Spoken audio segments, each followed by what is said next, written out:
So, hello. Life cereal for life lessons. Cheers.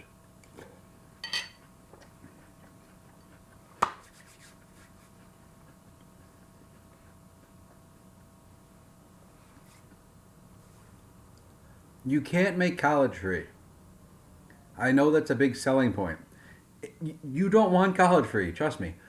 The concept of free tuition is, well, it's insane to the people who want to go to college. I know college costs a lot of money. My truck has been refinanced. We're still paying off my wife's student loans. But education is an investment. Higher education is an investment. The nation decided a long time ago to mandate public education up through high school. And in doing so, we made ourselves a better country. But, for example, when I became a teacher in New York State, having a master's degree was something that gave you a leg up on competition. So if you had your master's degree, you had a better opportunity of getting a job teaching in New York State than someone who didn't.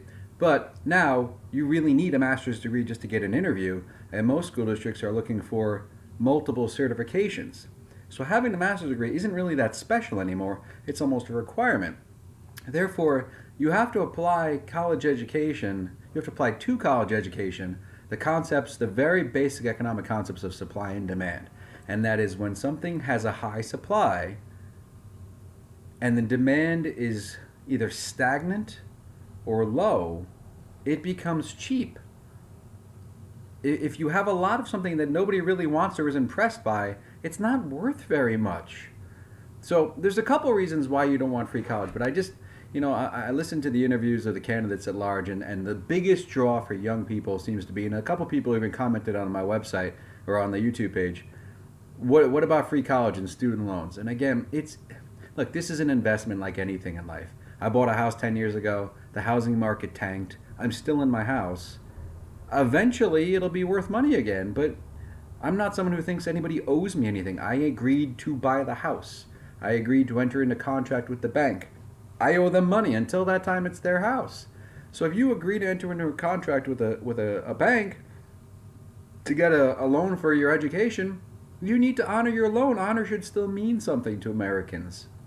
But back to my point about forget about honoring your commitments and looking at this as an investment point of view. Here's why you don't want everyone else to go to college because it's free. First of all, taxes. You have to raise taxes to pay for anything. Now, candidate B says we're going to make university tuition free for everybody. There are ways to do this that have merit. If you look at what the state of Georgia tried to do with making it academic based, so you have a B or better and live in the state for 7 years, and on that state's level for state tuition at state schools, it worked for them.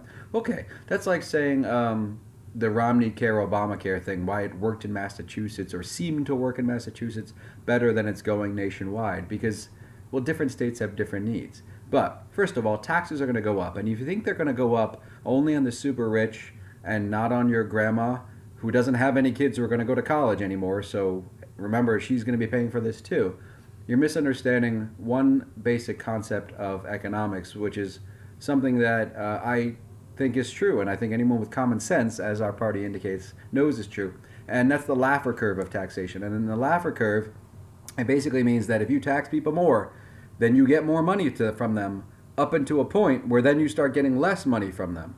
And that's not confusing. It just means that, well, the wealthier you get and the more you then get charged in taxes, at some point you look at your money and you say, you know what, I have all this money, and if I stay here, I have to lose it.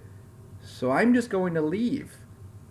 Like, wealthy people have the ability to do that. In my class when I taught the 8th grade, I used to give a lot of examples of specific people who left the state of New York or a particular country to go somewhere else because they can. I can't.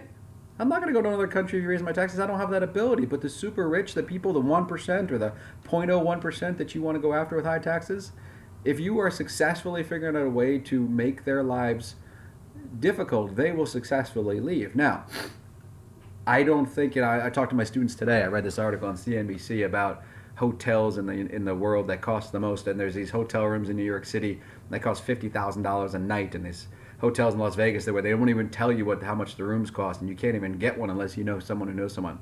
That's the stuff you tax. Make it more like a use tax on your yachts and your super expensive hotel rooms.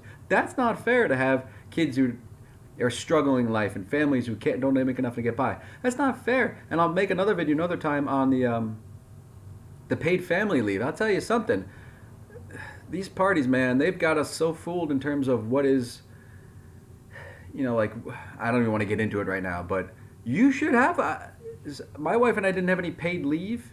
She stopped working and we lost money while she stayed home with our kids for the first 10 weeks of their life, and then she had to go back to work, and that's not cool. So I don't like that type of disparity, but to imagine that the richest of the rich don't have accountants that can figure this out is insane. So your grandmother will be paying the taxes for this. Now, when they do that, and even if you're paying more taxes, you're going to get a higher supply of students going to these universities. Now, there's a limited supply of universities. They're not making any more tomorrow. If they want to make more, it's going to take time. So you're going to have more people who want something, and the supply of that is going to be limited or constant.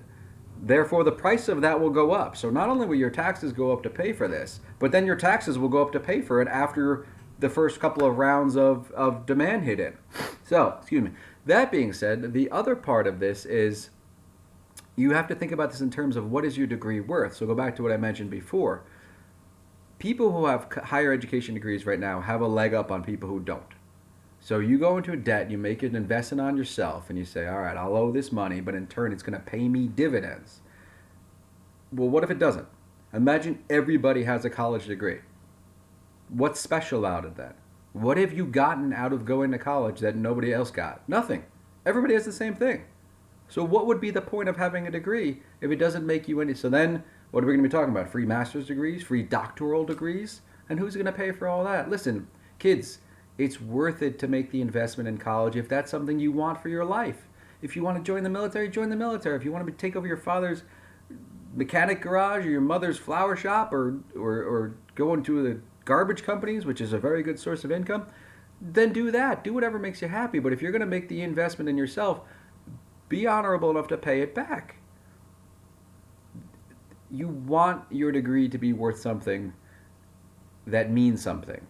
And although it costs money, yes, it's just one of those things that you're going to be proud of paying off, and you're going to be proud of the decision that you made. Now, make a good decision. Don't go to college because everyone else is doing it. Don't go to college if you don't think you could be successful. Don't go to college because it's a party school, because guess what? Everybody knows it's a party school. So do the employers that you're going to be applying for, and they're going to look at your resume and go, oh, wow, this kid went to a party school. I don't want to hire them. So make good decisions about that, and then your degree will be worth the investment and money that you put into it. But to just pretend like someone's going to magically wave up. Let's go back to the whole my belief in constitutional law, which is you're going to vote for Bernie Sanders because he says he's going to give you free college. He can't do that. He doesn't have the power. That's tax code stuff again. So that's Congress stuff again. And he could say, I'm the president and I want this stuff to happen. He's not a king. So it can't happen. So stop believing the pipe dreams that people are selling you, and think more about the pipe dreams that people are selling you. In this case, you don't want free college. You want this to be an investment in yourself that's going to pay you dividends in return. And that also just brings up one more point. If any of you out there have 529 plans, or your parents have been having 529 plans where they're saving for college for you, even a little bit here and there over the course of your life, ask them about what would happen to that money if all of a sudden college was free. Because all that money they've been reserving tax-free over the course of your life that they can only apply to higher education is now going to be subject to tax. So directly, your family's taxes are going to go up. Anyways, I just wanted to encourage you guys to think a little bit more about, what I like to call to my students the shiny things, the fishing lures that politicians hang in front of us so that we get us to vote for them. And just digest that a little bit and think more about it. So I know it's been a while since I posted something. I wanted to get something up real quick. I really want to put something up about more of the idiocracy of the two-party systems and how they've taken advantage of the American people. So when I get some more time, I'll do that. But for now, I just wanted to say hello again. Off to take some family pictures tonight with my wife and kids.